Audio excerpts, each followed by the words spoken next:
Hey everybody, welcome back to Man in the House. Yes, it's Motivated Mondays. It's Myth Fueled Mondays, y'all. We're going to be talking about something that is crazy in marriage.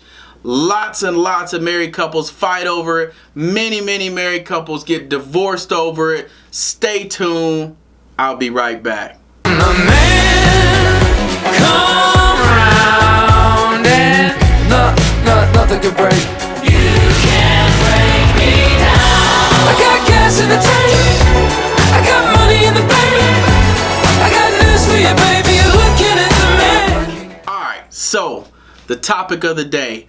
What do married couples fight over quite a lot? And a lot of marriages end in divorce because they don't know how to manage their finances.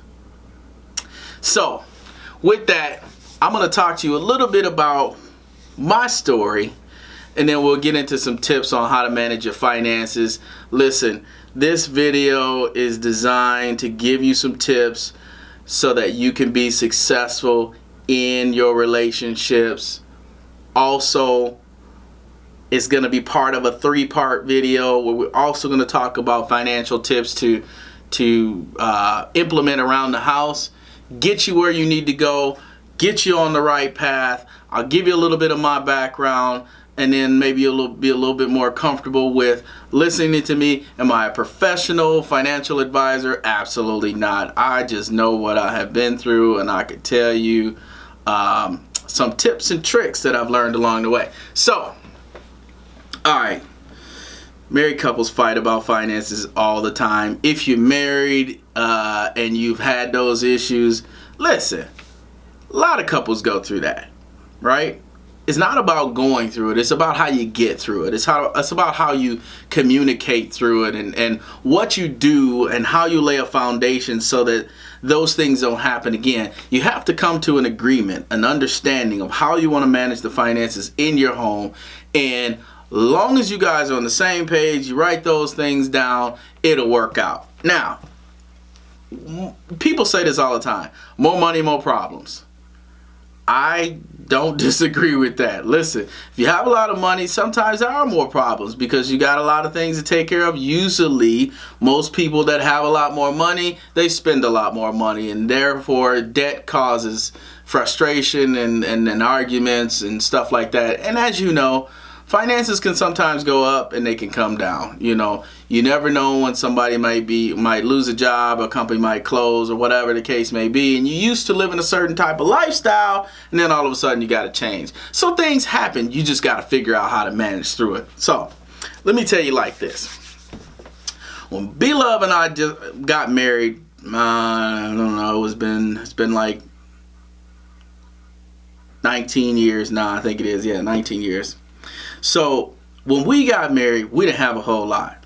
As many of you young couples out there are probably in the same boat. But we didn't have a whole lot. And I can tell you now that even though looking back on those times, we didn't really have a whole lot, we were super happy. Listen, if you ain't got money, you ain't got money problems. I mean, you might have money problems, but ain't nothing you can do about it, so it don't really matter, right? So we really enjoyed that time, y'all. We literally lived off of $20 a week. We didn't have much. So financially, this is how we did it, y'all. This is how we did it. So a lot of couples believe that, you know, you should have separate finances, and you know, like the man should have his finances, the woman should have his finances, or whatever, however the case of your relationship is. One person should have their finances, the other should have their finances, right? We never espoused that in our house. We never did that.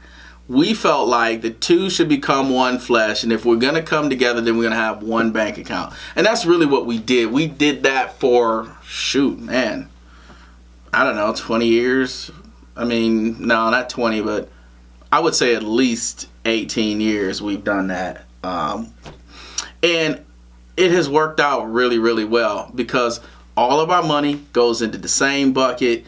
The bills are on automatic. They come out of that bucket, and then whatever's left is what we spend on extras and all this other stuff, right? That's just how it worked for us.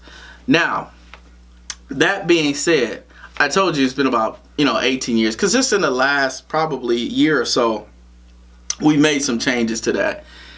It's not that we changed the joint account, but what we added in addition to the joint account is separate accounts, so that the money that comes into the joint account is like all bill money. And then whatever we have left over, we just split up, and then we can use to buy each other gifts and stuff like that. That has worked out. Let me tell you, if you know that you have one account together that all your money goes into, and you sit down and you account for all the bills that are coming out of that joint account, and then whatever's left, you just, you guys split up, man, where the money problems at?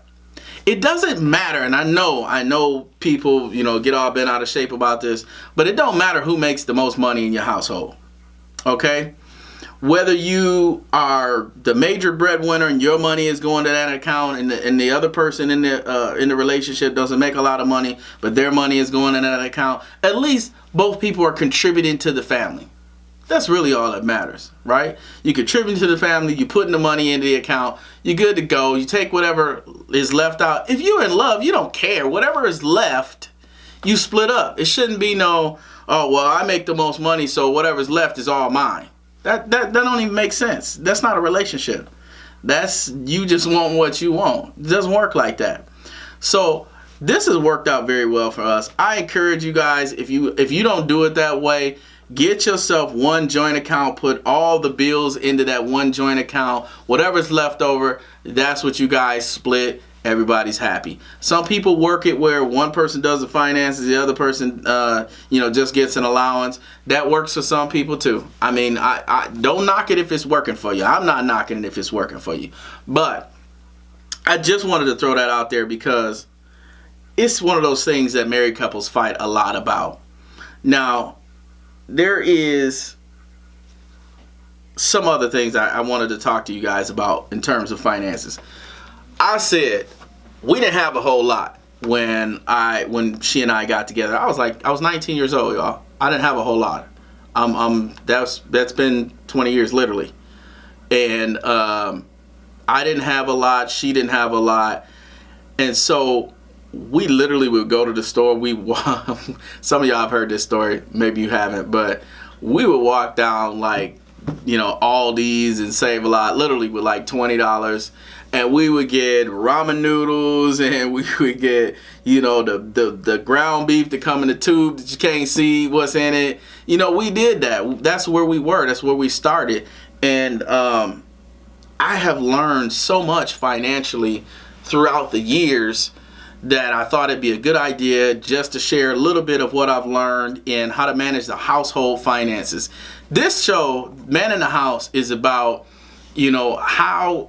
how to manage the family, how to manage finances, how to manage your life in the home when you are the man, and how you support your family, how you provide for your family, how you do those things that I feel like a man in the home should do. And that really comes down to being a spiritual support, prayer, and all of those things, in addition to financial, emotional, and security, and all of those things that I think a man should do in the house. But this whole thing about finances everybody don't just, come out of high school. You don't come out of high school knowing finances. It just don't work that way.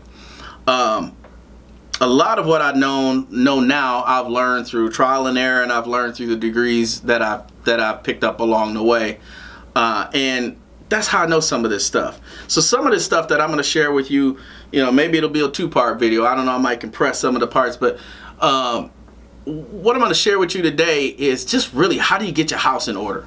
How do you get your house in order? Where should you be investing your money? We ain't talking about Wall Street. I'm talking about your street. I'm talking about your house. I'm talking about your family. I'm talking about your finances. Where are your finances going? Are you going out just buying up everything? Are you, everybody likes to look good. There's nothing wrong with looking good. Just make sure your house is in order before you go buying them fancy clothes and jewelry and cars and all those other things. Just make sure you got it all together. You got all your plans all written down. You and your spouse have sat down and you got it in order. do that before you go out and splurge. All right. So there was this show that used to come on. I think I might have said this before, but there's a show that used to come on called, it was this lady called Susie Orman is her name.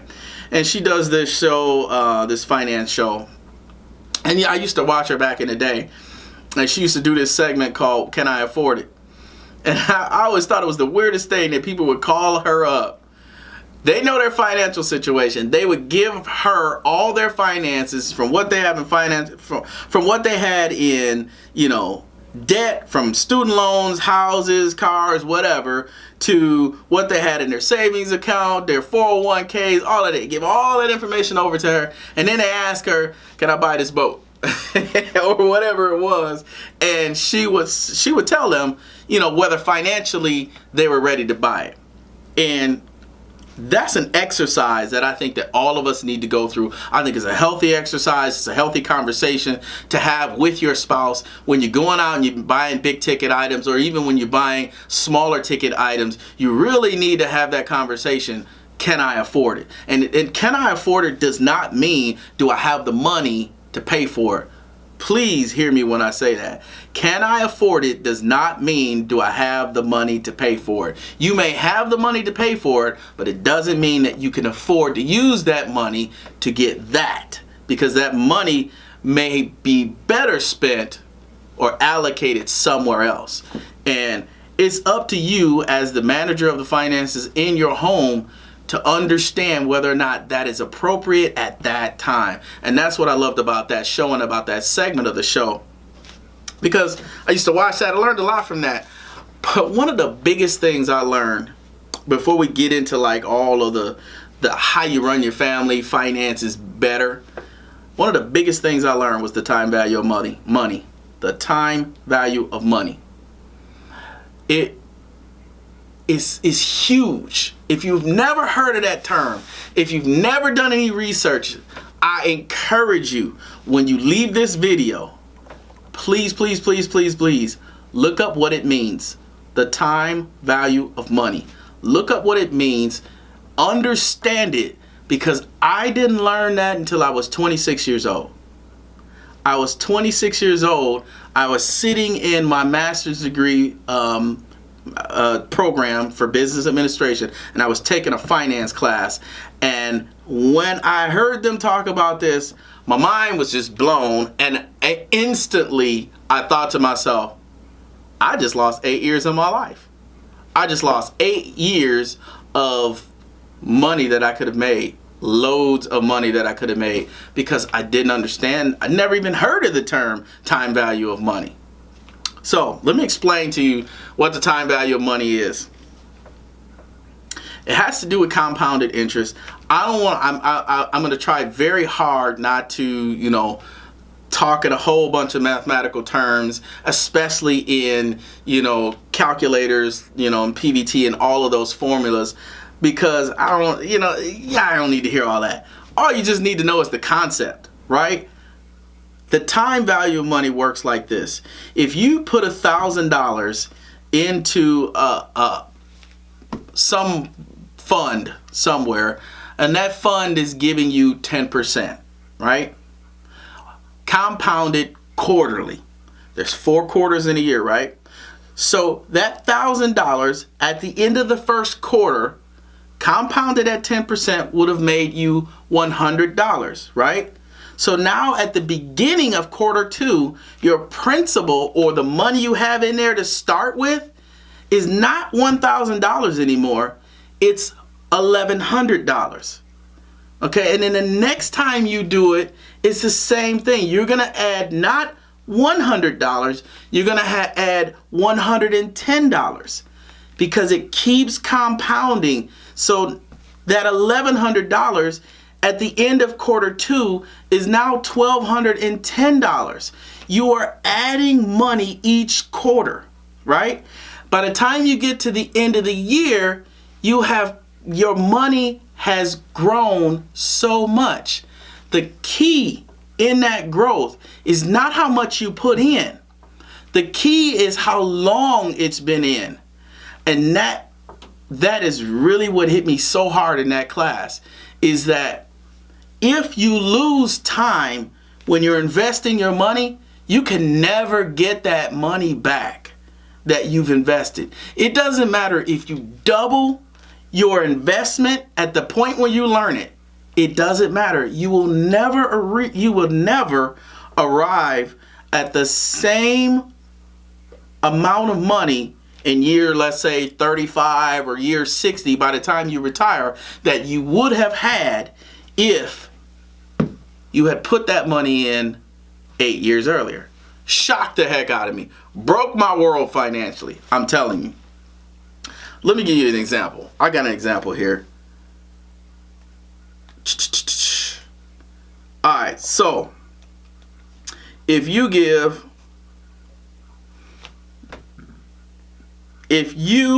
invest $2,000 a year for 9 years, and you start that investment at age 21 with a 10% interest rate, your initial value is $18,000, right? After that 9 years, $2,000 a year, you've only put in $18,000. If you stopped at that point, your money, by the time you're 65, you will have $763,000, assuming that the interest rate of 10% doesn't change over that time period. Did y'all hear what I just said? You invest $2,000 annually for 9 years for $18,000. That's it. That's all you put in there. $2,000. At 21, you started. So that means by the age of 30, you stopped, right? For the next 35 years, you put nothing in that account. If it stayed at 10%, you will be at $763,000 by age 65.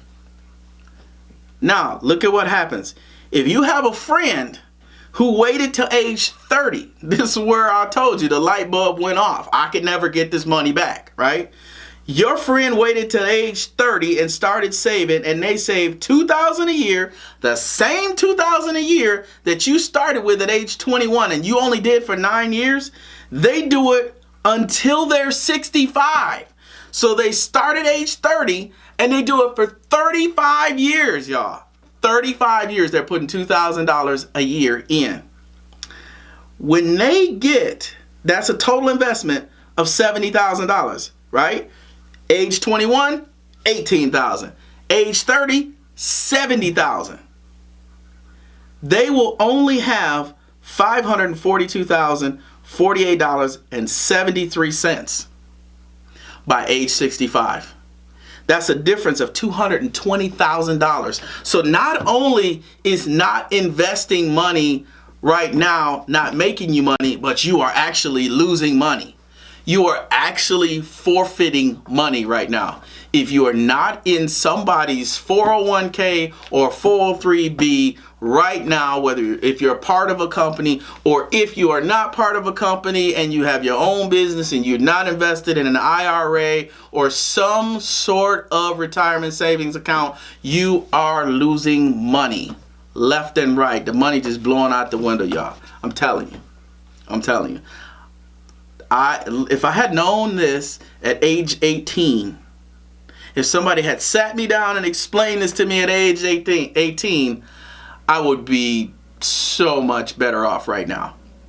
But because I didn't learn it until I was 26, and then when you're 26, it takes time for you to implement that process, man, I've lost so much money. And so for you young people that are watching my channel right now, I want you to figure out, go sit down with a banker, go sit down with the company that you work with. If you're not enrolled in your 401k, please enroll in your 401k. Please do it.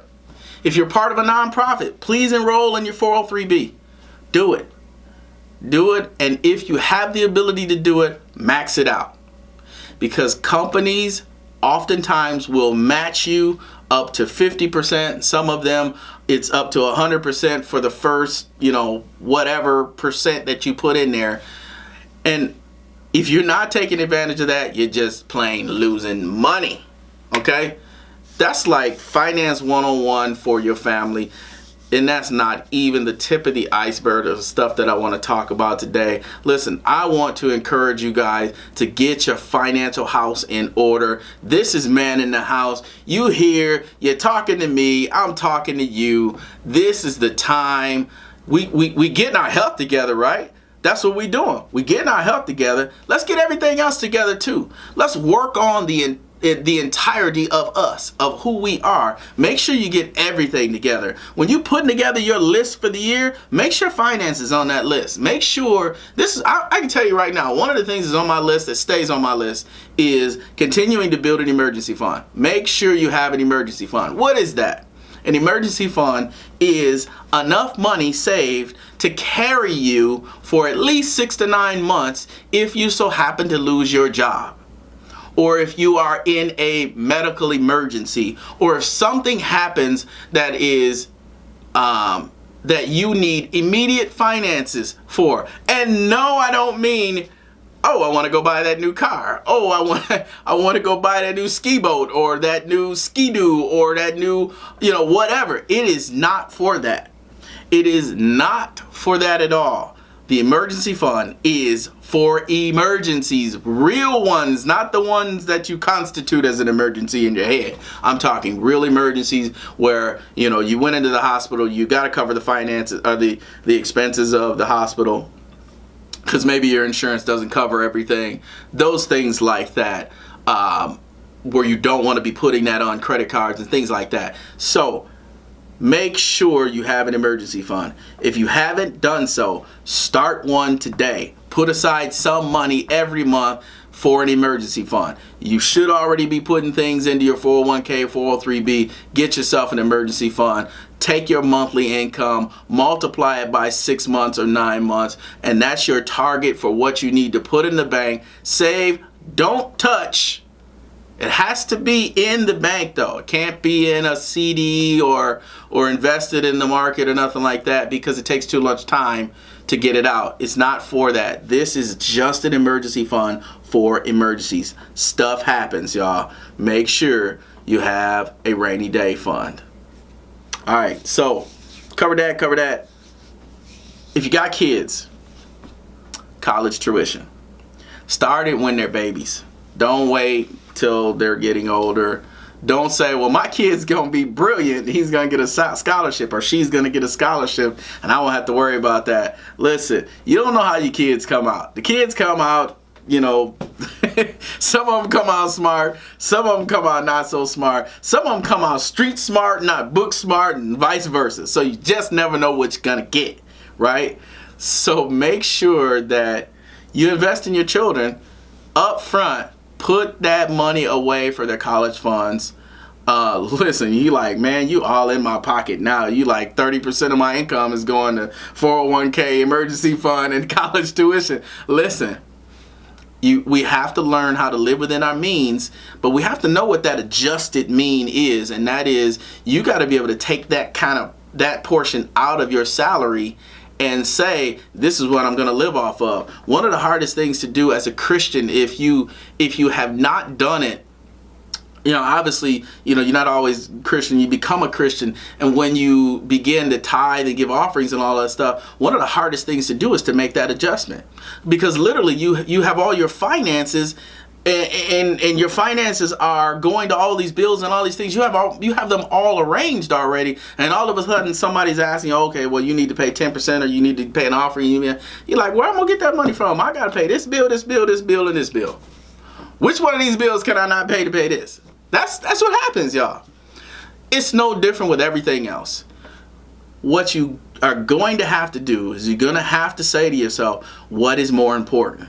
Is it more important for me to have this gadget, or have this service, or whatever the case may be, or to have a more secure future for my kids, for myself, for my family? That's what you're going to have to make the decision. I can tell you, these are some things that I went through when I was, coming up over the last 20 years.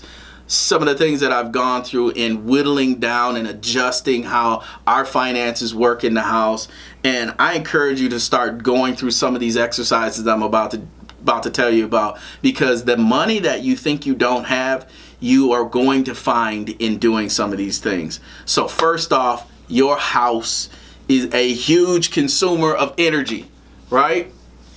I mean, everybody is consuming energy at all times. If you got kids, if you got multiple kids, they're on video games.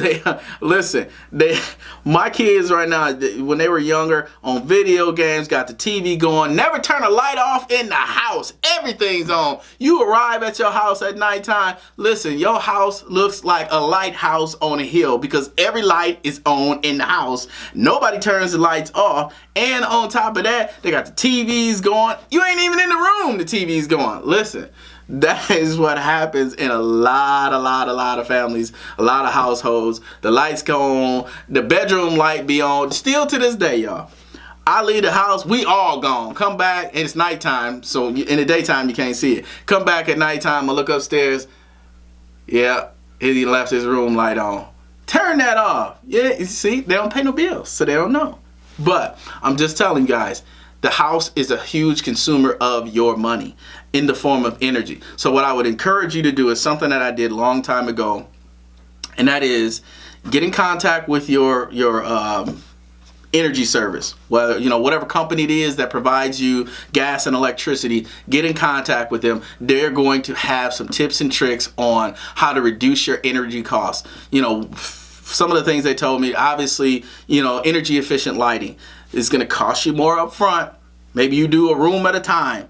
Take it slow. You ain't got to go out and buy $7 light bulbs for everything in your house right away. Just go, take it slow. Maybe pick a room, do a room at a time, and do it within your budget. But it's going to save you energy. It's going to save you money over the long run. One of the hardest adjustments for this house to make was the thermostat, y'all. Listen, my wife likes to be super warm. She does. She likes to be warm. I'm more of like, I'm good. I used to like to be warm, but now I just, maybe it's because I have a little bit more extra weight. I'm warmer these days, y'all. But anyway, so you really you gotta look at that thermometer, right? You gotta make sure that you're keeping it. If you're in a cold climate, whether it's cold or hot, but if you're in a cold climate, try to keep that thermostat at 68 as much and as long as possible. And if you don't have a programmable thermostat, go out and buy one. Spend the money now because you'll save the money later. Get you a programmable thermostat. Learn how to use it. Program it so when you're away, it goes down to 68. When you come back, if you need to adjust it above that, you can do that at that point. But my stuff stays at 68, y'all. And I saw a tremendous drop in my energy costs when I started doing it. Because we used to keep it at 74 in the house, and it feels good. But when the winter months come, you pay that $400 a month for just that, for that energy cost. You do. For those of you that are in, hot climates where it never gets cold, y'all know that them air conditioning bills be crazy. Them electricity bills be crazy. Get you some fans, close the blinds, make sure your house, turn some of them lights off. Let them fans circulate some of that cool air, and then cut that cool air down a little bit so you can save some money on that as well. Hey, look, you have a fight on your hands. I'm gonna tell you, men, if you're watching, you're gonna have a fight on your hands. If you try to take your wife's cable from you, it's not gonna work. If you try to take her cable from her, it's not gonna work. She wants to see certain shows. You care less about it. But listen, you're going to have to suck that up. You're going to have to figure out another way to cut that cable down. There are some channels that you don't like that maybe you can get a different bundle. I would suggest giving the company a call, whoever it is that is your internet service provider, give them a call. Figure out what you can do. Many times they will put you in a discount. They'll put you in another plan. Conserve some of your costs. It might be a 12-month plan, whatever the case may be, but at least you saving money for 12 months. Sometimes you got to switch. Hey, it is what it is. But make sure you're giving those people a call. Find out what you can do to reduce the cost and still keep some of the services or the stuff that the family likes and needs. Obviously, there are going to be reasons why you might have one level of service over another, and if those reasons are legitimate, great. For you YouTubers out there, obviously you may need a faster internet service. You may have upgraded that that's an expense. For us, it's a business expense because it goes on the business, but make sure that you at least reach out to them and find out what you could possibly do to lower some of those costs down. I mean, there is so many other things that you can do, but I'll leave that to you. Contact people, call them up. I even called up my water companies. What can I do? Y'all, look, there's a couple things you can do to conserve water. Obviously, you can go out and buy them, them 2 flush toilets where you got the one where the, number 1 flush and then you got the number 2 flush. Y'all know what I'm talking about. You could do that, or you could do it like the ghetto way where we used to just put a brick in the tank. Come on, somebody out there, if you know what I'm talking about on that, please put that in the comments, because we used to do that. Look, if it wasn't a brick or something in the tank to make the water level rise, it was, you took that little arm with that little ball on the end and you bent it a little bit to make it stop sooner. Look, I know some of y'all, somebody out there know what I'm talking about. But if you got the money, absolutely go out and get the toilet that has the 2-button flush. Do that for sure. Make sure you don't have any leaks in your house. Make sure your garden hoses and stuff are all turned off properly. Especially if you live in a winter climate, make sure you shut those off during the winter. But all of the above when it comes to that, do it because it will save you money, and it'll be money that you never thought that, you'll just see these bills going down and you'll be like, wow, I literally just started contacting people. And as I started to see the bills go down, that's that money that you think you don't have, but you do have. It's right there waiting for you so that you could put that money in 401k or your emergency fund or your college tuition fund. That's money just laying out there waiting for you. You could do the same thing with cell phone coverages. Listen, we live in a day and age where ain't nobody giving up their cell phones. I done gave that one up. I done gave that one up. I ain't even gonna fight you over the cell phones, the tablets and all that. Forget it. I'm just gonna pay for it. Just forget it. Some of y'all in that same boat. If you found a way to get around not having to pay for cell phones and tablets, please drop me a line in the comments. Let me know, because I'm telling you, it is what it is over here. We got like so many devices that are on there, and they just taking my money. I told y'all, everything's on automatic over here. They just take my money. That's basically how it goes. But a couple other things I want to talk about. And then the next video we'll talk about relationships, and then we'll talk about your children.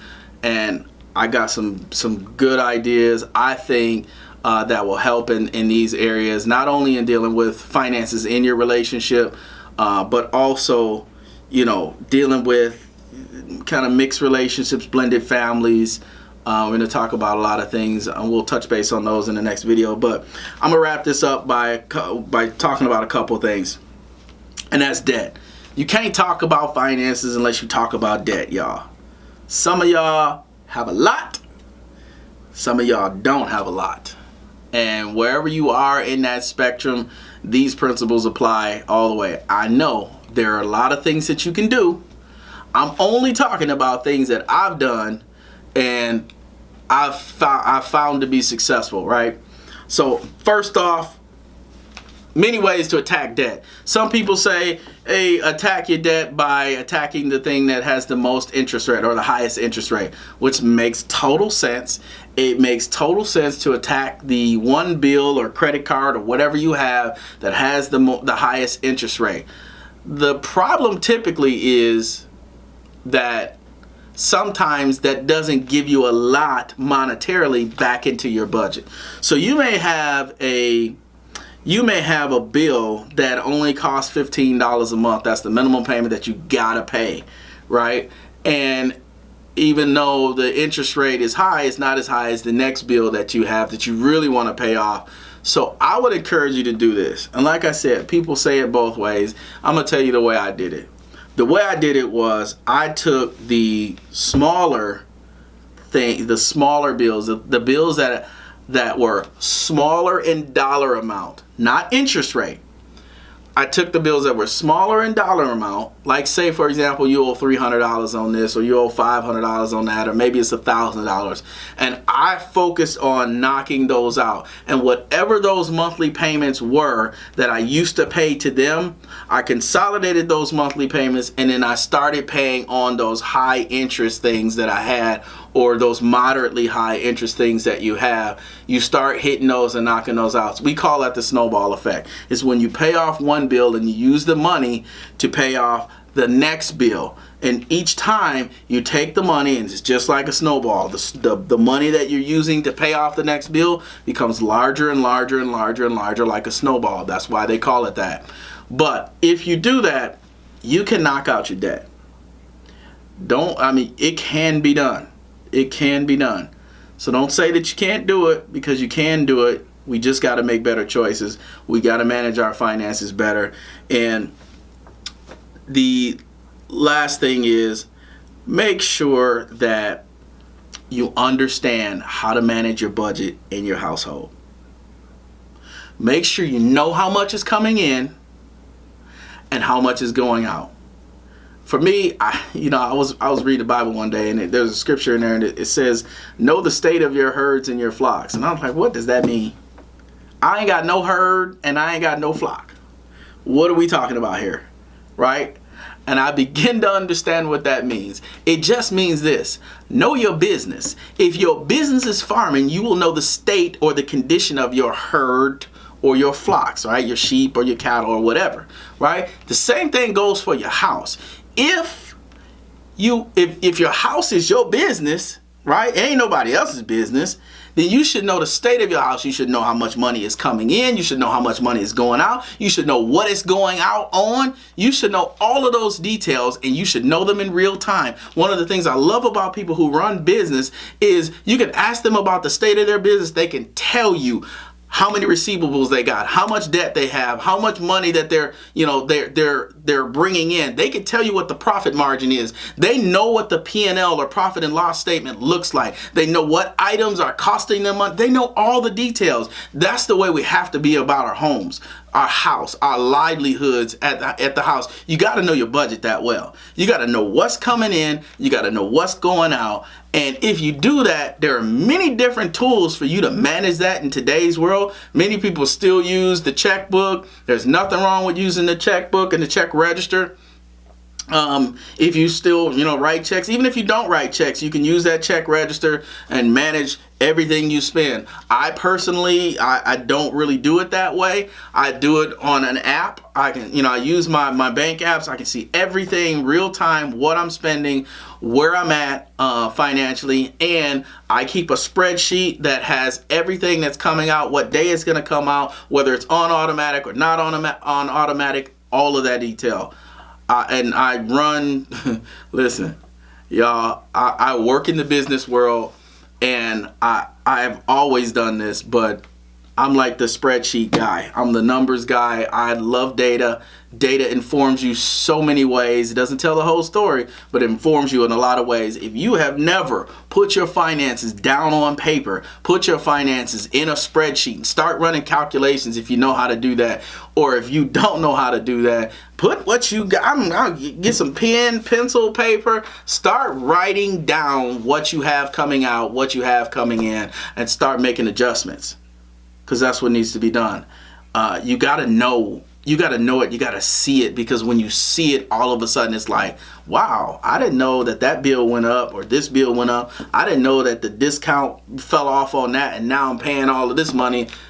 You don't be surprised when the bills come. You should know ahead of time is all I'm saying. So budgetarily, know what it is that's coming in and out of your house, and plan for it, and then stay within your budget. Everybody says they have a budget until it's time to stay within the budget, and then it's more like a guide. It is more like a guide. I mean, a budget is supposed to be a guide to how you spend your finances, right? Where your stuff is going, so you know what's coming in and what's going out. And while it is a guide, know that it's kind of like a balloon. Think about a balloon. You see those people that they have these long balloons, the circus people, they kind of make all these animals out of them. Think of your finances like a balloon, or your budget like a balloon. If you squeeze one end, all the air is going to go to the other end. You can't squeeze both ends. That balloon's going to pop. So if you have money that's allocated to go to bills that have to get paid, and then you spend money over here that was supposed to go over there, listen, you ain't gonna have no money. You just gonna be broke. You gonna be living check to check. Been there. I don't like it. I don't think you like it if you're there. So if you stay within your budget, just say, look, we can't get that now. Let's put away, $20, $30, $50, whatever the case may be. Put it away. You can get it later. Man, Walmart, Kmart, all these places came up with Layaway. Figure it out. Find a way to use it. People that have gone through things and have lived through financial issues or problems, or just been low on finances, they know this stuff. Listen, you find a way. I'll never forget this one time, y'all. Now I'm gonna wrap this video because I know it's long, but I will never forget my great aunt. Shocked the heck out of me. Never knew you could do it. I was a teenager. I'm over my great aunt's house because I lived there for like 6 months when I first started going to college. And she went to the gas station. I was in the car. No, I got out because I wouldn't know if I didn't get out. So I get out and I watch her. She wrote a check at the gas station. I thought to myself, look, I'm driving at that point. I got my license, got my car. I'm thinking to myself, you can write a check for gas? Listen, people figure out ways to do stuff to make it. I know people do that stuff every day. And you guys are no different. We are no different. You can figure out a way to make it in this life. And I know many of you have already figured it out. And a lot of times we have never been taught how to manage finances from a child or none of that stuff. You don't have finances. Usually people that are when you're growing up in families and there ain't a lot of money, look, they don't know how to manage the finances either. There are some instances though, and this is one of the things I didn't really mention in this list of things that you can do in your household to save money. Couponing. I know this family to this day where the father works, the mom doesn't work, hasn't worked in years and years and years and years and years, and they make it off of a small salary because she coupons like the best of them. Never knew how. I mean, they find deals everywhere. I ain't talking about just at the grocery store. I'm talking about everywhere. They know how to do it. They know how to make it. But a lot of times, we don't want to put in the work and the effort. Myself included. I ain't trying to be couponing all day. Listen. But if that's your means to an end, by all means do it. Add that to your repertoire of things to do to manage your budget. Coupon. Get your coupon on. That's all I'm saying. But I just wanted to take this video today and encourage you guys to get your finances in order. Listen, we're doing a lot of big things in 2018. This is just one of them. This is just one of the things that I want to share with you guys, of things that I just learned over the years and things that I think that will help people to kind of get it moving, get it going. You can be successful even financially, even when you don't have a lot. I'm telling you, we started with I kid you not, it was $20 a week. We still paying our tithe and our offering, all this stuff. We was doing all that. We had $20 to our name. But we stayed faithful. And God has absolutely blown our minds. Absolutely. Over the years. He has been incredible. So I encourage you guys to not hold everything that you have and spend everything that you have. Be sure that you give to others. Be generous. Open your hands to others, and money will come to you as well. Don't worry about where it's coming from. Just open your hand. But have wisdom when you do it. I'll leave it at that. But thank you guys for watching this video. This video is all about what you're invested in the home. It's about taking care of your finances at home, and it's about really how you make it work with your spouse. If you really are in control as a man, or if you're a single mom or a single dad, if you really know where your finances are, you're going to be successful. If you know how to manage these things, listen, you can be young, have these principles, and have a lot of money. And you're not spending it on everything and anything that you want. You're making wise decisions that are for the long term and not for the present. you can be successful financially while you're being successful with every other thing that you're doing this year. So I just want to encourage you that stay on top of it. Stay in front of it. Don't get behind in, slack off. Oh, I was on the budget. I did the budget this week. Blew the budget. Whatever. No, stay on top of your stuff. Keep it on your phone. Keep it in your, on an app. Whatever it is, there's a lot of budgetary tools out there for you to manage those things, even in app form. Go out and get you. I used to have so many of those budget apps where I would just manage all of my stuff on there because it was before I put everything on automatic. But if that's you and you can't remember everything, put it in your app. Find a way to manage it, guys, because it'll help you be successful. It'll lower your stress level, especially in your relationship. So we'll talk more about relationships and children in the next 2 videos, but I wanted to leave you with that. Listen, tell me your stories.